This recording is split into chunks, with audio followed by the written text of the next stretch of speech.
Xinjiang forced labor witch trials see U.S. as judge and plaintiff. There is no shortage of talking heads in Western media eager to share their views on China's Xinjiang Uygur Autonomous Region, with terms like genocide and forced labor thrown around with gay abandon.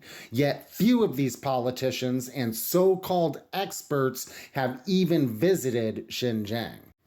For the last 20 years, while nearby countries dealt with the fallout from America's war on terror, China poured countless resources into Xinjiang to build up the region's transportation infrastructure and production. China's poverty alleviation program is without a doubt the biggest humanitarian effort in history. The main goals were to connect cities and prefectures with roads, highways, and the internet, and to bring investment and boost incomes by offering people alternatives to farming and herding.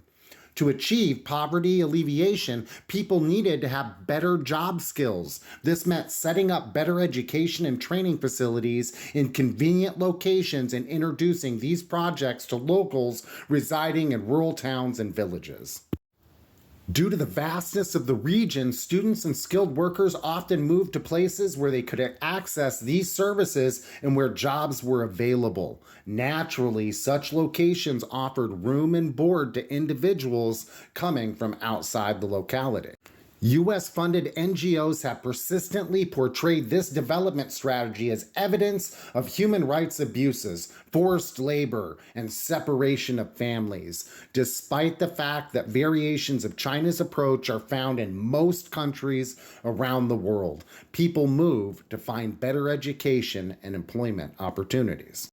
At the crux of the matter is the purposeful misconstruing of the Communist Party of China's poverty alleviation efforts as forced labor. In 2023, researcher Adrian Zenz, remember Zenz gets paid by the US government to come out with anti-China and anti-communist research, successfully lobbied International Labor Organization leaders to redefine the forced labor guidelines of 2001 and 12 to include labor transfers, resulting in the updated 2024 handbook.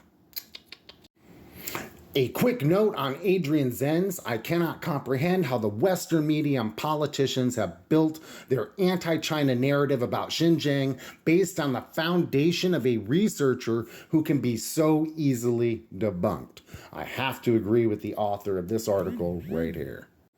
The United States has effectively become both accuser and judge in its quest to ostracize Xinjiang from the global economy, which is largely what this is about, by the way.